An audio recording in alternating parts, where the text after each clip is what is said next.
up everyone, it's Jesse, and this is going to be a video about me talking about my favorite songs, my favorite 20 songs of Final Fantasy VII. I want to reiterate these are my favorite ones. My opinion, you are entitled to your own. That's okay, no one is wrong, everyone has different tastes. I just want to say really quickly that what got me into this game in the first place, because I know a lot of people met me through Final Fantasy VII, is I had no intention of playing this game. I got into this game because of the music was so captivating that I had to just play and hear the rest of it. It just happened that the game was really cool. So I think, in my opinion, Nobuo Uematsu was just kind of at his, at his best here. I haven't heard much other games, but I mean, he's obviously like in his prime here. So once again, this is just my opinion. I'm going to talk a little bit about why I like each one. Some might go in depth, some might not. So please let me know what your top whatever are, and let's just continue the video.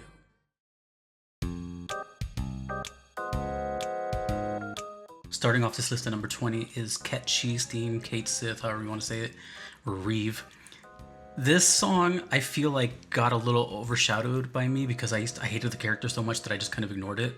But once upon hearing it on its own, it's actually really, really flavorful and kind of has that cliche, notable jazz detective spy thing, which I just didn't notice that before. And if you know the story of Reeve and Ketchi, it makes total sense. It's got the double bass, the finger snap, so it just has this cool vibe to it. But not only that, is one thing that's kind of interesting about this song is that it has an organ in it, which you don't really associate with spy and that kind of noir style, but it works.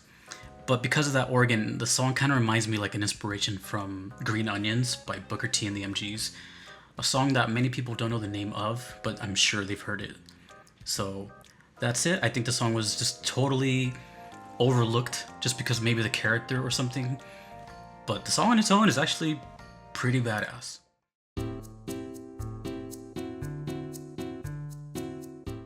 Number 19 is Costa del Sol, aka Coast of the Sun, if you want to say it that way.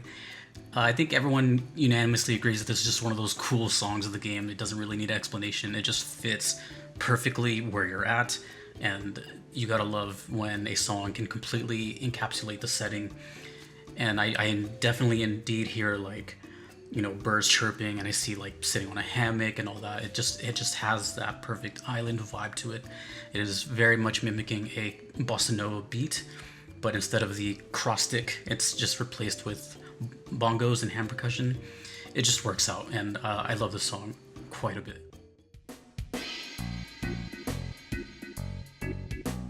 Number 18 on the list is The Oppressed, or also known as Oppressed People. This is the reggae song of the OST, which belongs, I believe, to Wall Market. And this kind of has the opposite effect as Costa del Sol, where it definitely fits the setting. This one kind of doesn't at all. And I'm not even sure why it's in where it's at, besides I think just the fact that they wanted to put a reggae song somewhere and they just had to put it somewhere. But it is indeed reggae, so it has the what you call the chop, which is basically the accent of the offbeat. So all that means is if you have a bar of music and it's like 1, 2, 3, 4, the in-betweens, what we call like and, so it'd be like 1 and 2, those. Reggae fills in the and, so it'd be like 1, da, da, da, da, like that. So it's one of my favorite genres. I love it. I love bands like this, Expendables, Revolution. There's just so many. And a really cool part of this song is in the middle where they have this like bass solo section, and that is just like it's playing with delay effects or an echo, where it just kind of bounces back and forth the signal left and right, and it just sounds really cool. I don't know why there's a reggae song in this game, but I'm not complaining, and it is the shit.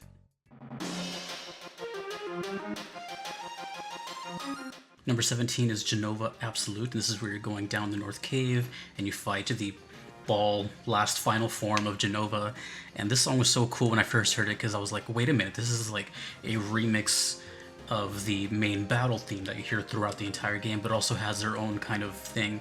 What made this song kind of unique to me is that it's a huge intro. It's like about 1 minute and 10 seconds of just build up, and then all of a sudden you get hit with like the Genova kind of part of the song with a bass line. It's just a little altered from the actual Genova song. And it's just cool in its own way because it's like a mixture of like kind of the whole feeling of the game up until that point, but in just a really like exciting package. That's all there is to it. It's just a really cool song. You only hear it once, and for that I had to put it on the list. That bass line is insane after that huge minute of build up.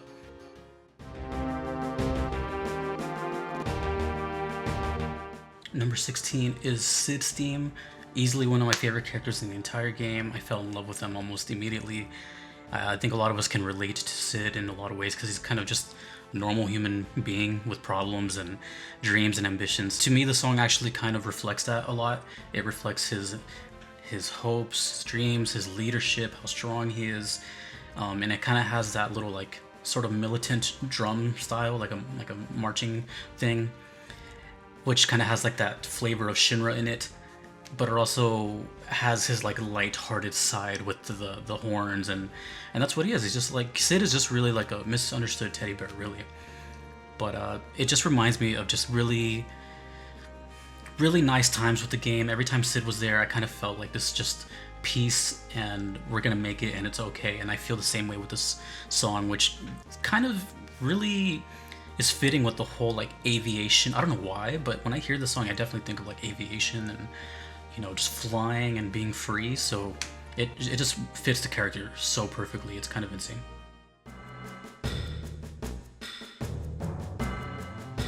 Number 15 is Judgment Day. This one is a funny one because originally when I was compiling this list, I was live streaming on Twitch and had kind of people's opinions on these songs to kind of gather my own list, and I almost missed this one because it wasn't in the playlist, and someone reminded me that it was there. I was like, what's this? And then I immediately heard it. I was like, oh yeah, this is the Northern Cave. This is like pretty much endgame, which, you know, it does such a good job because you feel this kind of like feeling when you're there, like, well, we made it this far, so it's kind of scary and unknown, but it's also like hopeful about what's to come. And that's exactly what the song does. This song is so cool because it's one of the many times that Nobuo Uematsu does this, where the beat of the song, like the rhythm section, doesn't change, but the moods of the chords change. So it starts off with this kind of freaky do-do-do-do-do-do-do-do-do. You know, it sounds kind of ugly and dissonant, and then immediately you have this whole full long section of, you know, like it's gonna be okay, and then it sandwiches it back to that ugly feeling, and it just keeps going back and forth. So that, to me, that totally fits the North Cave quite a bit. The song was totally underrated in my opinion, and I almost missed it, but Judgment Day is awesome.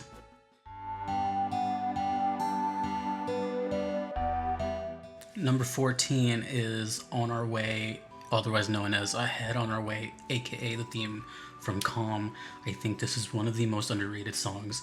No one ever talks about it, but to me, it is probably one of the most peaceful songs in the entire game, one of the most peaceful songs, period, in a video game. It's so simple, it's just arpeggiated acoustic guitar chords, but just something about it is just so hauntingly peaceful, and no pun intended, it is very calm.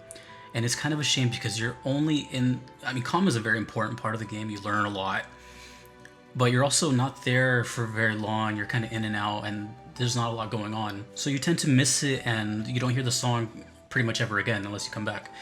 So for me, it was special because, you know, I started with Remake, and then I played the original after. So for me, this is one of the first, if not the first song I heard that was new to me, and that's what I get greeted with, which is just this just beautiful, melancholy song that just keeps building upon itself, and then it loops back into the original melody. It's just really beautiful, and that's all I could say about it.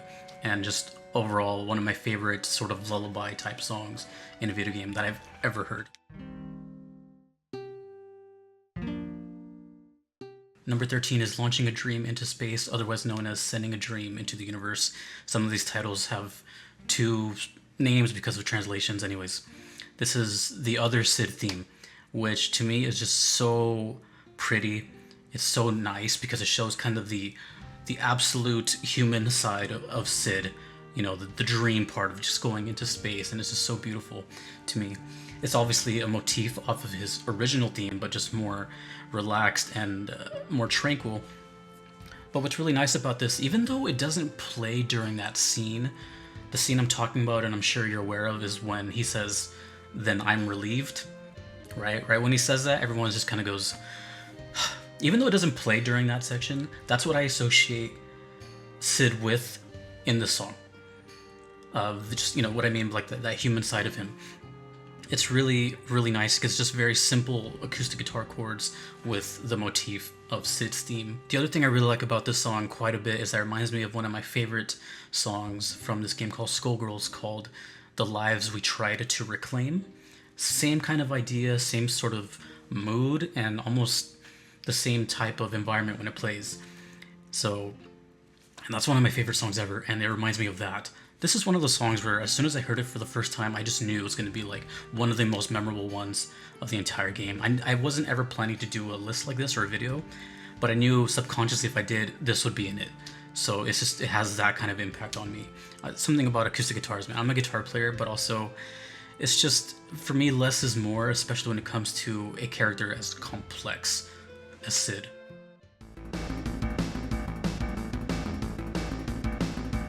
Number 12 is The Birth of a God. This plays right after Genova Absolute and before Sephiroth's final battle.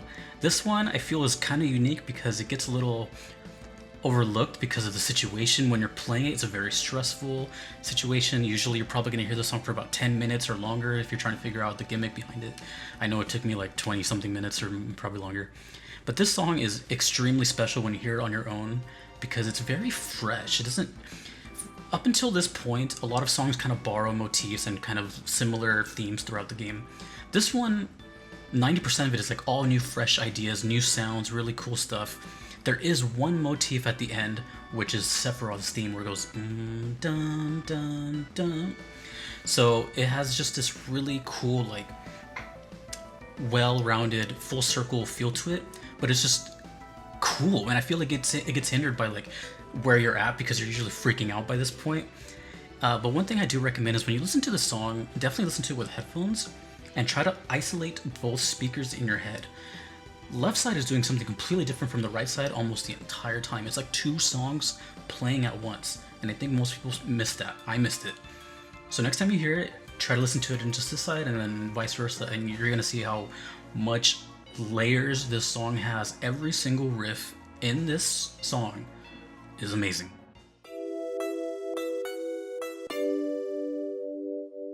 Number 11 on the list is The Great Warrior. This song is attached to Red 13. He learns about his father being a notable warrior instead of a traitor.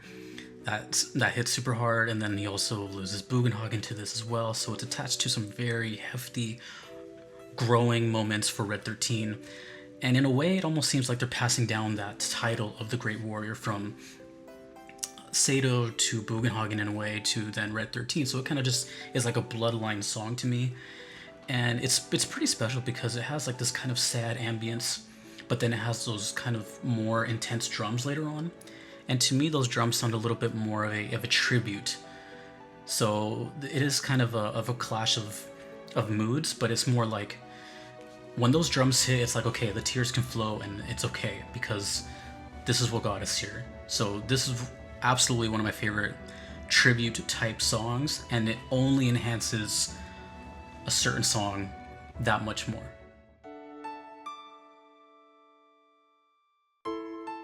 Starting off the top 10 on this list is Aerith's theme. A very big pivotal plot point in this game. It is referred to as many as the moment. It's pretty intense. For me, it was a lot of confusion, shock, and I just really couldn't believe what was happening. And something that was really interesting to me about this song is that it was also attached to the immediate boss fight right after. And I have to admit, that's a really unique experience that I've never had before. And I can't think of any other times where it does that. Where you're like basically fighting through emotions and tears to get through this boss, and you're just kind of in confusion. A very traumatic experience just happened. But what's so interesting to me about this is the music theory behind it. Is, first of all, when you first hear this theme, it's called Flowers Blooming in the Church, and that's in A major. When you hear it every time after that, basically it's in D major. Those are both relatively happy sounding key signatures. When you think of major, you think of happy and uplifting, and when you think of minor, you think of the opposite. So Aerith's themes are actually happy themes. They're uplifting, positive, and they're in a way foreshadowing what's to come. So to me, it's quite a bizarre case of emotions where you're this really essentially happy, beautiful theme is attached to such a sad moment that it really messes with you. And I think that's the kind of feeling this theme gives to people. It really messes with them. They don't know whether to feel happy or sad. It's kind of bizarre if you really think about it.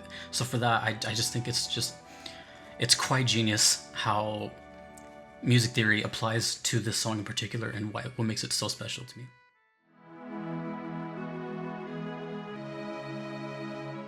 Number 9 on the list is the main theme from Final Fantasy VII, which is, I believe, the longest song in the entire game. It's also the world map theme you hear a lot, and it is the one that most of the songs take from, like kind of like they all take the motif from this song, which in a way is very fitting because when I think of this song, I think of the planet and how everything kind of comes off of it. It's very attached to the world, which is very fitting, and it's just so simple. It's just basically the same melody built upon itself with different instruments and then different layers, and then the drums come in. For me, my personal favorite part is around 2 minutes when it kind of turns into this music box section, and to me I kind of almost feel like crying every time I hear that part. It's just so pretty, and there's just something about this song that just kind of calms you down and just kind of reminds you what you're doing this for, and that it's, you know, the planet basically, and how everything comes from kind of the song one way or another. To me, that's what makes it just a beautiful theme. It's like the perfect main theme that you could possibly ask for.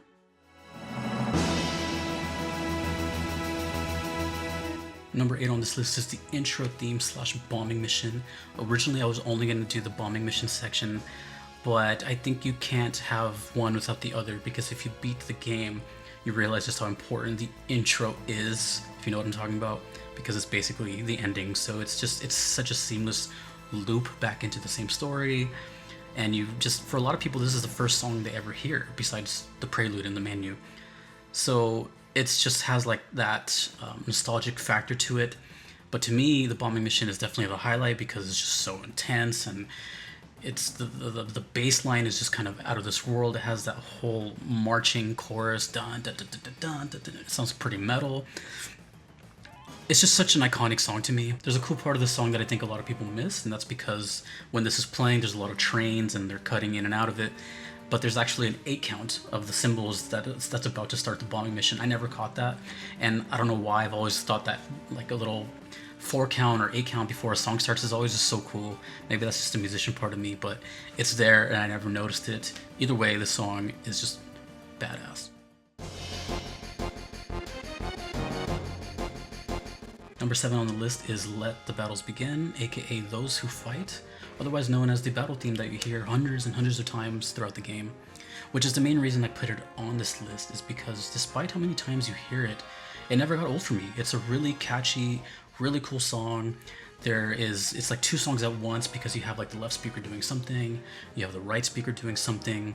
So if you were to listen to it like on your TV or something, you probably wouldn't catch that. But if you hear it with headphones, you get to appreciate all the little things going on inside of it. I'm also a big sucker for horn sections in songs, and this has plenty of it. It reminds me a lot of Ennio Morricone, my favorite composer of all time, who's made music for spaghetti westerns, and this kind of has that really cool, heroic feeling to it.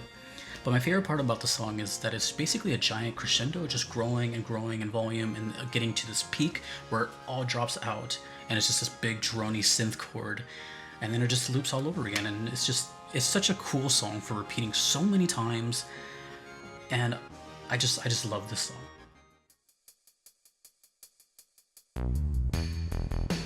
Number 6 on the list is Under the Rotting Pizza. Of course this made it. I feel like everyone has this song in their top 10 for good reason. The bass line is incredible, but there's other stuff to talk about as well. For one, the song has a unique time signature, which is 8/4. You don't really hear that too often.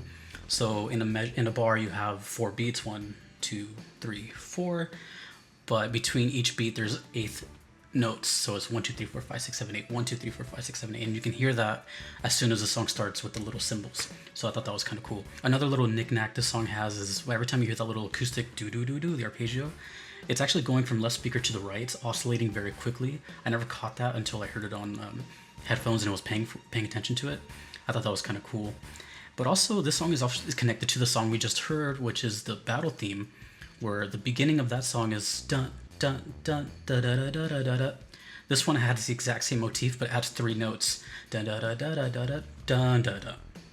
So this song is just really cool all the way around. It just sounds cool. It is cool. It's the embodiment of filthy, sexy bass, and I don't know. It's just I love this song. Starting off the top 5, we have Fight On, otherwise known as Still More Fighting, also known as Those Who Fight Further, aka the Airbuster theme or the boss fight theme. This song is just, I mean, I don't really feel like I have to say much. It's just one of the most epic songs in boss fight history. It's immediately recognizable. It's so catchy. The organ is so tight. The bass is out of this world. I can't believe how much emphasis there is on bass in this song. I feel like it's overlooked by the guitars and the drums. You cannot ignore the bass in this song. It is going absolutely crazy. And then during that one fast part, the little da da da da da da da da da da da, that's actually, it's either 92 or 94 notes. It's one of those two in about 10 seconds. It's such a fast part in such a quick amount of time. And I know that because I had to learn that on the guitar, and that part took me about a week to get down. The song can best be described as just kind of unbelievable. Everything you hear sounds impressive as hell. Every instrument has their time to shine, and it just sounds so good and iconic. That's the only way I can put it.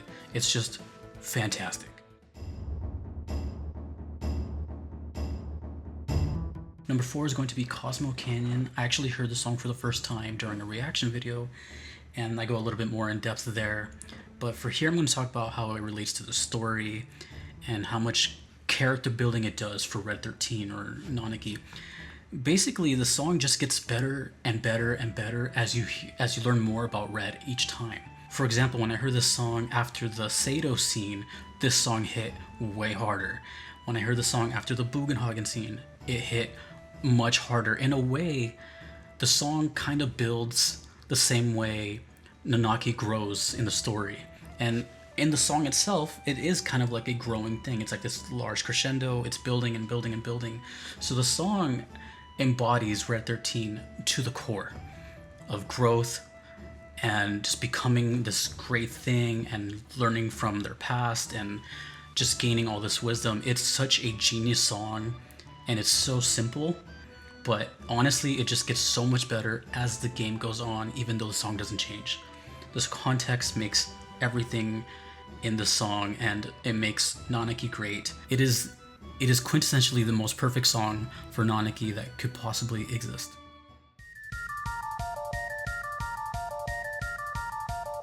Entering the top 3, we have Genova, one of the most iconic intros to a song ever, with that descending keyboard part that sounds like it's like spiraling downwards into hell. The bass line is so incredible in the song. It's only 16 notes, right? 1, 2, 3, 4, 5, 6, 1, 2, 3, 4, 5, 6, 1, 2, 3, 4, 1, 2, 3. It just keeps repeating over and over and over. So it's simple in execution, but the fact that it's repeating over and over all the time consistently makes it very impressive. Whether someone's playing this on a bass or a keyboard, it's just such a really cool, iconic line, and all it's doing is just shifting up and down the scale. To me, this song is very special because of the moods it brings particularly.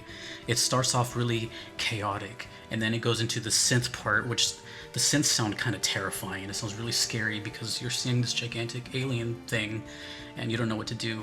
And then it shifts into this completely like heroic theme with the horns, where it kind of sounds like a spaghetti western, and it only gives you that feeling for just a very small moment, and then it just loops back into chaos. So the whole thing is surrounded by like just your mood of fighting this thing, and then your maybe glimmer of hope that you're doing well, and then it just shuts that down with no, just kidding, chaos. Another thing having to do with moods is this is one of the fastest songs in the game at 179 beats per minute, or BPM, meaning it also kind of sounds like an elevated heartbeat, you know, boom, boom, boom, boom, with the drums kicking at the beginning.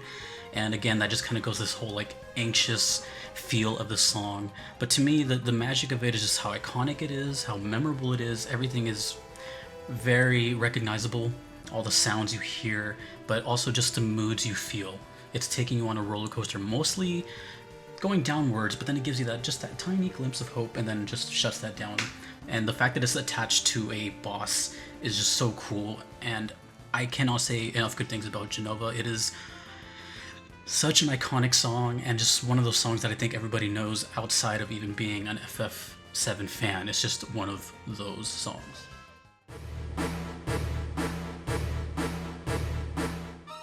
Number 2 in my top 20 is, of course, One Winged Angel.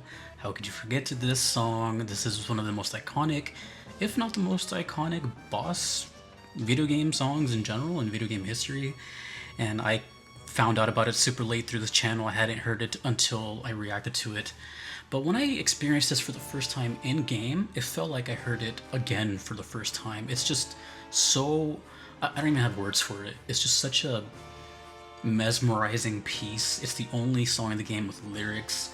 It stands out so hard to the rest of the soundtrack, which brings me to my next point. I've heard this song many times since the first time I heard it, and I always thought to myself, I'm like, this is a really unique piece because unlike any other song up until that point, it doesn't share any like motifs with anything else. It just sounds like a bunch of unique melodies made for this song. But I found out there actually is a motif, and that is from the first melody you hear from Sephiroth's theme, which is called Those Chosen by the Planet. You hear it in One Winged Angel at about 1:40, where it's like dun dun dun dun dun dun. One thing you cannot ignore in this song is the drums, the percussion. They're very militant, and I think that has to do with being in Soldier, and also Shinra. Almost all of Shinra's songs in this game have that sort of like marching style military beat, and I feel like that kind of maybe goes unnoticed, but I didn't notice it at first, and now I see where the correlation is.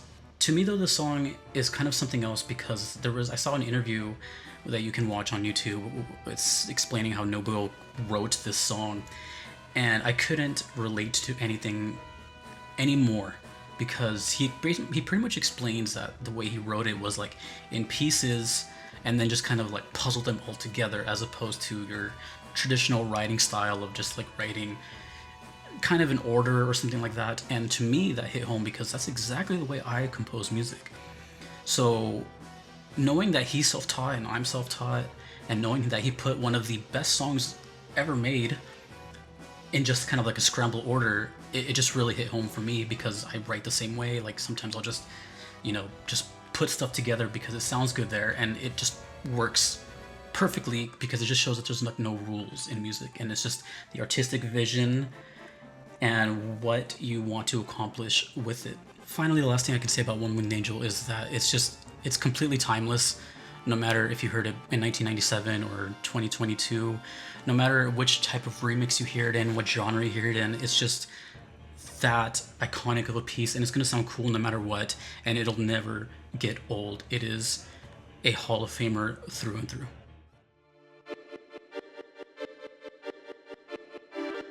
Before I head on to number 1, I want to give a few honorable mentions, and the first one is the staff roll, the credits you hear at the end, which is really cool because it was basically an entire callback to the whole game. It's pretty much every theme, and I love when credits do that kind of thing. But also there's like a really standout part in the credits section. It's at about 2:19, where it kind of sounds to me like Cutting Crew, I Just Died in Your Arms Tonight, dun dun dun dun dun dun. But I realized that that's actually directly taken from One Winged Angel itself, from about the 1:17 section of One Winged Angel. The staff credits is just a perfect cherry on top of an incredible soundtrack to me. And my other two honorable mentions are Mako Reactor and Anxious Hearts. Those to me both are tied to really important plot points of the story, and they just both have these emotions that are tied to them every single time you hear them, and I can't ignore that. I can only choose 20 though, but I just had to mention Mako Reactor and Anxious Hearts and the staff roll for being just as good. It's very hard to just choose 20, trust me. But with that said, on to my favorite song.